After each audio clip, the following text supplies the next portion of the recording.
मेरी शादी तय पा चुकी थी। बड़ी मुश्किल से अम्मा के नाक के नीचे कोई रिश्ता आया था। पहले तो जो भी लड़की मुझे अच्छी लगती, इसके घर वाले जहेज अच्छा नहीं देते, जिसकी वजह से इनकार हो जाता था। अब अम्मा को जो लड़की अच्छी लगी थी वो थी तो मुतवासित तबके की ही, मगर जहेज हमें गाड़ियां भर भर कर मिला था। लड़की आमसुदा सी थी, मगर इस लड़की के वालिदैन मुझे गाड़ी भी लेकर दे रहे थे, तो इनकार कौन खड़ा करता। खैर मैं दुल्हा बना बैठा था, साथ दुल्हन भी अच्छी ही लग रही थी। मैंने दिल में शुक्र किया कि शुक्र है दुल्हन का कुछ तो रूप निकला, नहीं तो मेरे बॉस के सामने मेरी कितनी बेइज्जती होती। मैं एक बहुत अच्छी फॉर्म में काम करता था। जलाल एडसेंस का दूर दूर तक डंका बजता था। मैं भी अच्छा खासा कमा लेता था। वो अपने एम्बुलेंस को तनख्वाह ही इतने दिलकश देते थे। मैंने अपने बॉस और इनकी फैमिली को मदऊ किया था, इसलिए मेरे बॉस जलाल अहमद और इनके 2 बच्चे आए थे। बेबी तो हयात न थी। मैं बॉस से मिलने स्टेज से उतर आया था। बॉस और इनके बेटे से बगल गैर हुआ, जबकि इनकी बेटी माहा ने मेरा हाथ थामकर मुझे मुबारकबाद दी थी। आह, क्या छा जाने वाली शख्सियत थी माहा की। मैं तो देखता ही रह गया। वो भी बड़ी बेबाकी से मुझे तक रही थी। मैं इनसे मिलकर वापस स्टेज पर जा बैठा था। मेरी सारी तवज्जो का मरकज माहा ही थी। वो भी मुस्कुरा मुस्कुरा कर मुझे देखती रही। इस सारी महफिल में मुझे माहा के सिवा कोई नजर ही नहीं आया था।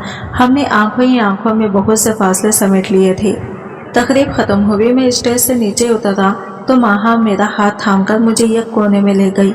इसने बिना कोई पट्टी लपटे मुझे साफ साफ कह दिया कि कबीर, मैं तुमसे शादी करना चाहती हूँ, आज और अभी, मगर मेरी एक शर्त है। इस शादी के लिए तुम्हें इस लम्हे अपनी बीवी को तलाक देना होगी।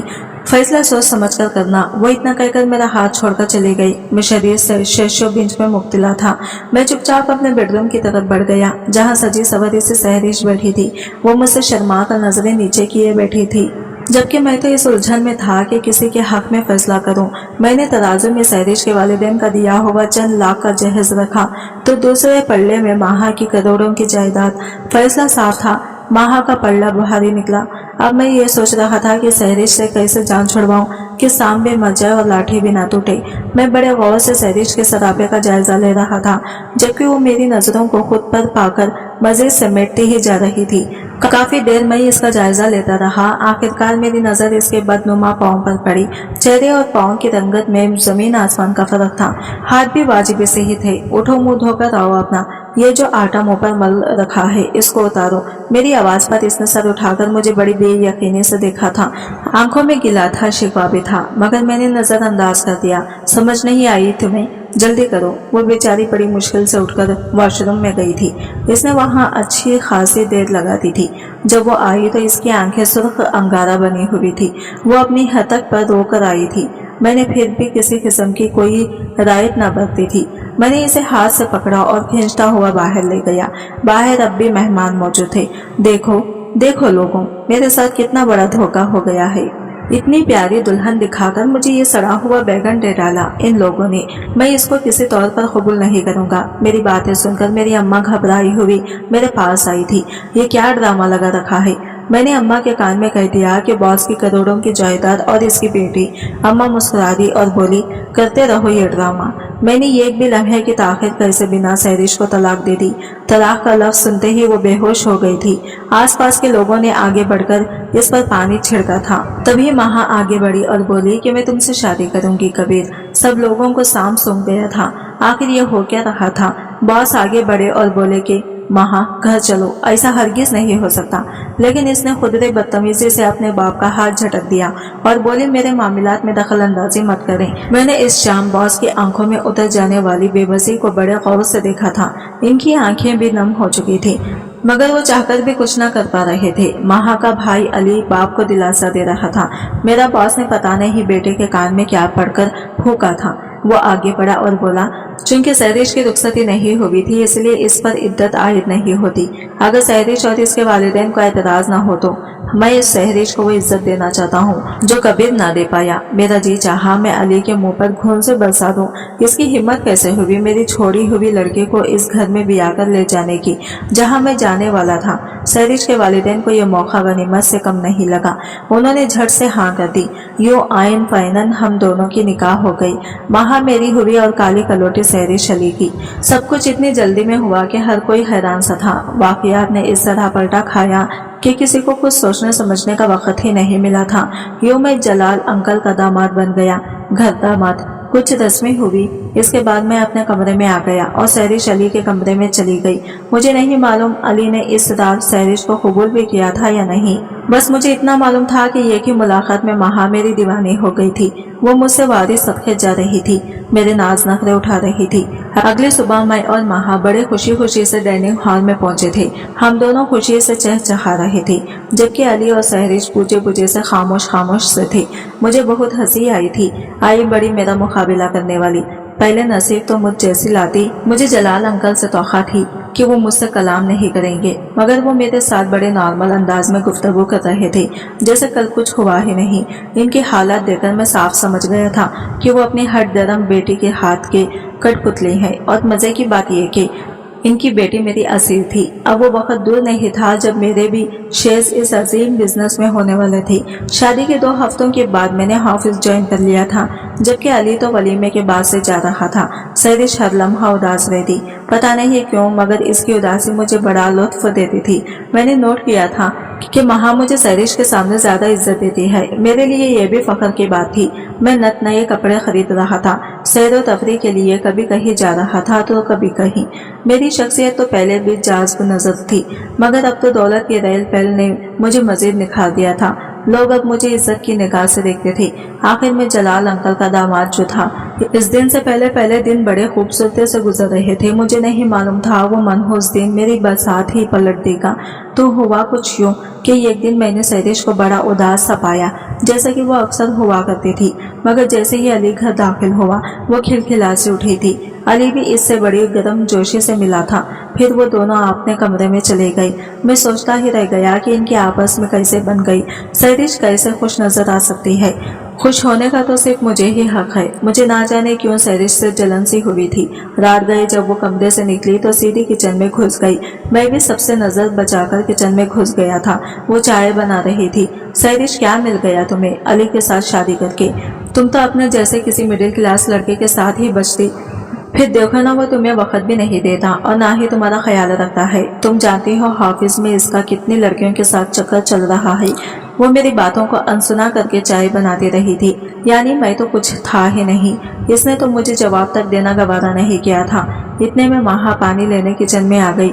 इसने हम दोनों को यूं तन्हा देखकर ना जाने क्या मतलब लिया था। वो मुझे रूम में ले गई थी, मुझ पर खूब चीखी चिल्लाई थी। जो गड्ढा मैं अली के लिए खोद रहा था, इसमें खुद गिर गया था। महा मुझ पर शक करने लगी थी। वो यही समझी थी कि मैं सहरिश के पीछे हूँ। महा ने मुझसे बहुत बुरा सलूक रखवा रखा था। मैं इसकी मिन्नतें करता रहा। 2 हफ्ते बाद जाकर कहीं महा का मूड ठीक हुआ था। फिर हम दोनों दुबई चले गए। वहाँ से 2 हफ्ते बाद लौटे तो घर का नक्शा ही बदल चुका था। अली और अंकल तो सहरिश के वारिस सदके जा रहे थे। मुलाजमीन पर इसकी आजारादारी थी। हर चीज इसके हुक्म से हो रही थी। मैं ये सब बड़ी मुश्किल से बर्दाश्त कर रहा था, मगर क्या करता, मैं कुछ कर भी तो नहीं पा रहा था। ना जाने क्योंकि महा ने मुझे सर से उतारकर जूती के नोक पर रखना शुरू कर दिया था। वो बात बात पर मुझे बेइज्जत करती। मैं बस जहर के घूंट भरकर रह जाता। गुस्सा तो मुझे भी आता, मगर मैं काबू कर जाता। अभी से अगर मैं महा को गुस्सा दिखाने लग जाता तो फिर अमीर बनने का ख्वाब ही रह जाता। अभी तक महा ने मेरे नाम पर फूटी कौड़ी भी नहीं की थी। जब भी मैं इससे किसी चीज का तकाजा करता, वो मुझे 2 कौड़ी का करके रख देती। मैंने सहरिश की एक बात नोट की थी। वो अली को बहुत इज्जत और एहतराम देती थी। इसकी कोई बात न टालती थी। कभी कभी मेरे दिल में अजीब से चुभन होने लगती थी। महा ने अब ये तरीका अपना लिया था। वो जैसे ही सहरिश को देखती, वो मुझको काट खाने को दौड़ती थी, बार बार छिड़कती। मुझे बहुत सबकी होती थी। एक रात तो मुझे महा ने कमरे से ही निकाल दिया था। फिर तो ये सिलसिला चल निकला था। जैसे ही महा का मूड खराब होता, वो मुझे रूम से निकाल देती थी। मैंने इसके बदलते रवैये की वजह पूछी तो इसने साफ साफ कह दिया कि तुमसे मेरा दिल भर गया है। मुझे इसकी बात बड़ी अजीब लगी थी। इंसानों से भी भला दिल भरते हैं। मैं तो फिर था भी इसका शौहर। एक दिन मेरी और महा की बड़ी जबरदस्त लड़ाई हुई थी। वो गुस्से में घर से बाहर चली गई थी। मैंने भी गुस्से में कमरे की हर चीज तोड़ डाली थी। फिर मूड को जरा बेहतर करने के लिए मैं भी बाहर निकल गया और एक बेहतरीन से पिज्जा हट चला गया। मैं बैठा अपने ऑर्डर का इंतजार कर रहा था जब अचानक मेरी नजर किसी पर पड़ी। मैं हंसना भूल गया था। मेरी ऊपर की सांस ऊपर और नीचे की सांस नीचे रह गई थी। वो महा थी और इसके साथ कौन था, मैं इसे पहचान नहीं पाया था। महा किसी लड़के के साथ हंस हंस कर बातें कर रही थी। वो बार बार इसके कंधे पर अपना सर रख देती थी। मुझसे ये सब बर्दाश्त नहीं हुआ था। मैं हाँफते हुए महा की तरफ बढ़ा था। मैं अपने पूरे जोर से चीखा था, ये क्या बेहूदगी है महा। इसने चूम कर मेरी तरफ देखा। इसकी नजरों में बस हकारत थी। आराम से इतना कहकर अब फिर से वो इस लड़के की तरफ मुतवज्जा हो चुकी थी। आखिर क्यों? मैंने आगे बढ़कर महा को हाथ से थाम कर खींचा था। वो मुझसे इस चीज की तौखा नहीं कर रही थी। इसने मेरे मुंह पर थप्पड़ जड़ दिया और साथ ही सिक्योरिटी को बुलाकर मुझे रेस्टोरेंट से निकाल दिया था। इतना ही काफी नहीं था, वो घर आकर भी मुझ पर बहुत चीखती चिल्लाई थी। अंकल और अली हैरत से तक देख रहे थे, लेकिन मैंने इनको कुछ भी नहीं बताया। इसलिए नहीं कि ऐसी बात सुनकर महा इनके दिल से उतर जाएगी, बल्कि सिर्फ इसलिए ताकि इनकी नज़र में मेरी इज्जत बनी रहे। मैं बहुत परेशान था। खेल शुरू होने से पहले मेरे हाथों से निकल गया था। मैं अभी महा से कुछ बटोर नहीं पाया था कि एक नया खिलाड़ी मैदान में आ गया था, लेकिन मैंने हिम्मत नहीं हारी। रो धोकर तड़प तड़प कर मैंने महा को अपनी मोहब्बत का यकीन दिलाया। इसने मुझे माफ भी कर दिया। फिर हालात बेहतर होने लगे थे। मेरे सर से भारी बोझ फैला था। मेरी हालत बेहतर हुई तो मैंने इधर उधर के हालात का जायजा भी लिया था। सहरिश ने पूरे आबोताब से घर की मलकियत संभाली हुई थी। वो मलिका बनी बैठी थी और यही मेरी हालत मुलाजिमों से भी बदतर थी। मैंने दिल में तैयार किया था कि जैसे ही महा मेरे पूरे कंट्रोल में आ गई, सबसे पहले मैं सहरिश का पत्ता साफ करूंगा। इन्हीं दिनों मुझे महा ने वर्ल्ड टूर पर जाने की नवीद सुनाई थी। मैं खुशी से फूले नहीं समा रहा था। वर्ल्ड टूर का ख्वाब मैं बचपन से देखता चला आ रहा था। मैंने और महा ने मिलकर शॉपिंग की थी। यूं ही एक दिन हम पाकिस्तान से निकल पड़े थे। सबसे पहले हम दुबई पहुंचे थे। मैं इंतहाई खुश था। सब कुछ अच्छा जा रहा था, मगर महा ने एक बार फिर से पलट दी थी। इसने होटल में अपने लिए और मेरे लिए अलग-अलग कमरे बुक करवाए थे। मेरे रस्ता पर इसने क्रेडिट कार्ड मेरे हाथ में थमा दिया था और बोली थी कि दुबई में अपने ज़ात की खोज में आई हूँ। मैं ये तलाश करना चाहती हूँ कि मुझे मेरी जिंदगी में तुम चाहिए भी हो या नहीं। क्रेडिट कार्ड तो एक महज एक रिश्वत थी, मुंह आंख कान बंद करने की। वहाँ मुझे छोड़कर इस लफंगे के साथ घूमती थी, जिसको मैंने इसके साथ पाकिस्तान में देखा था। मैंने ये कड़वा खून भी भर लिया था। 3-4 ममालिक तो वो लड़का हमारे साथ रहा, मगर फिर महा ने इसको भी धुतकार दिया। फिर नए सफर और नए लड़के। तकरीब 6 माह की अजियत बर्दाश्त करके मैं जब पाकिस्तान पहुंचा तो अंकल मेरी शक्ल देखकर हैरान रह गए थे। इन्हें मुझ पर तरस भी आया था। इस रात मैंने महा से 2 टोक बात करने का फैसला किया था। मैंने साफ साफ पूछ लिया था कि महा, मैं तुम्हारी जिंदगी में क्या हैसियत रखता हूँ। इसका जवाब काफी कड़वा था। कबीर, क्या तुमने कभी मुझ जैसी बिगड़ी अमीरजादियों के बारे में नहीं सुना? हम अमीरजादियाँ ये गरीब सा लड़का चुनकर इनसे शादी कर लेती हैं। वो होता है लालची। इसे जिंदगी से जो चाहिए होता है, इज्जत, दौलत और वक़ार, हम वो दे देती हैं। शादीशुदा का टैग लगने के बाद हमें अपनी मनमानी करने की खुली इजाजत मिल जाती है, और जो हमारे शौहर होते हैं वो बस नाम के ही शौहर रह जाते हैं। मेरी जिंदगी में तुम्हारा भी यही मुकाम है। हमारा निकाह नामा फकत मेरी अयाशी का परवाना है। तुम्हें क्या लगता है कि अगर मैं शादीशुदा ना होती तो डैड मुझे यूं वर्ल्ड टूर पर जाने देते? नहीं ना। मैंने वहाँ कितने दोस्त बनाए, मगर तुमने उफ तक ना की। यही ड्यूटी अब तुम्हें उम्र भर निभाना है। मैं महा की बातें सुनकर खामोशी से उठकर बाहर चल दिया था। महा की बातों ने मेरी आंखें खोल दी थी। मैं लॉन में बैठकर खामोश आंसू बहा रहा था जब मुझे अंकल की आवाज़ सुनाई दी, बरखुरदार, यहाँ लॉन में अकेले बैठे हो क्या? फिर से महा के साथ लड़ाई हुई है? इनकी बात सुनकर मैं ज़ारो खतर रोने लगा था। फिर यूं ही रोते धोते मैंने अंकल को महा के बारे में सब कुछ बता दिया था। वो उदासी से सर हिलाते रहे थे। फिर बोले, तो क्या? मेरा झुका हुआ सर शर्म से मजीद झुक गया था। तुमने हीरे की तलाश में हीरा ही गवा दिया। तुम तो कोयले को हीरा समझ बैठे थे, मगर ऐसा नहीं है। वो वाकई में सच कह रहे थे। फिर बड़ी देर खामोश रहने के बाद बोले, महा 4 साल की थी जब इसकी मामा फौत हो गई थी। महा हर वक्त रोती रहती थी। मैंने अली ने इसे इतना प्यार दिया कि कोई हद नहीं। इसकी हर जायज नाजायज बात मानी, तब कहीं जाकर मामा दुख व दिल से निकाल सकी थी, मगर तब तक वो बहुत देर हो चुकी थी। इसी लाड़ प्यार में महा मेरे हाथ से निकल गई थी। इसने मेरी हर बात को रद्द करके अपनी ही मानी। तुमसे शादी भी तो इसने मुझसे टक्कर लेकर की थी, मगर मैंने इस बात को भी नजरअंदाज कर दिया।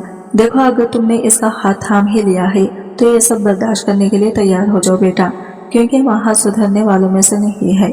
मुझे पता था कि अमीर लड़कियां काफी बिगड़ी हुई होती हैं, तभी तो मैंने अपने बेटे की शादी सैरिश से कर दी। अब देखो ना वो कितना खुश है। अल्हम्दुलिल्लाह। इनकी बात सुनकर मैंने लॉन्च की तरफ देखा।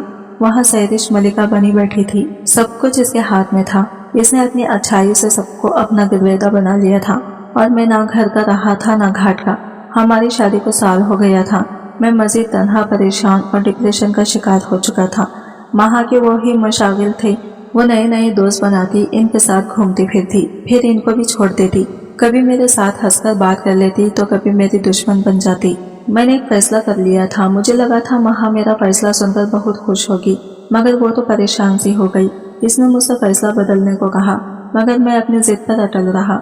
मैंने इसे साफ साफ कह दिया था कि मैं तुम्हें तलाक देकर यहाँ से चला जाऊंगा। माँ बोली, तुम्हें क्या परेशानी है इस घर में? दौलत, नौकर चाकर सभी तो है। जहाँ तक मेरी यानी तुम्हारी बीवी की बात है कि मैं तुम्हें वक्त नहीं देती या तुम्हारी इज्जत नहीं करती, तो जरा सोचो तुमने औरत से शादी की है कब है? तुमने तो पैसे से शादी की थी, जो तुम्हें मिल भी रहा है। अगर तुम्हें औरत चाहिए होती तो तुम सैरिश को कभी न टकराते और मेरे भाई की तरह खुश रहते। कितना सच बोला था इसने। मुझे सच सुनकर खुद से नफरत हो गई थी। मैंने माँ की मिन्नतों के बावजूद इसको तलाक देती थी। वो मुझे हमेशा अपनी आज़ादी का परवाना बनाकर साथ रखना चाहती थी। इसने मुझे अपनी जायदाद से एक फूटी कौड़ी भी नहीं दी थी। मैं अपनी छोटी छोटी जरूरत के लिए माँ के आगे हाथ फैलाता था। सैरिश ने एक तंदुरुस्त बच्चे को जन्म दिया था। मैं इसे बेटे की मुबारकबाद देकर हाथ जोड़कर माफी मांगने लगा था। इसने मुझे माफ तो कर दिया था, मगर इस शर्त पर कि मैं किसी का गमगुसार बनूंगा। मैंने वो जॉब छोड़कर कहीं छोटी मोटी नौकरी ढूंढ ही ली थी। मेरी अम्मा को भी सबक हासिल हो चुका था। वो कहती थी कि हम सूखी गीली खा लेंगे, मगर मेरा बच्चा मेरी नजरों के साथ रहे। मैंने अम्मा से अपने लिए किसी तलाक याफ्ता लड़के का रिश्ता ढूंढने को कहा था। अम्मा को एतराज था, मगर मेरे मजबूर करने पर वो मान ही गई थी। यूं सबा अपने 2 बच्चे समेत मेरे घर मेरी दुल्हन बनकर आ गई थी। सबा बिल्कुल सैरिश की तरह फर्माबरदार थी। मैंने सबा के बच्चों को अपने बच्चे समझकर इनके सर पर दस्ते शफकत रखा था। मेरी जिंदगी से सारी फिक्रें, उलझने खत्म हो चुकी थी। अब सुकून ही सुकून था।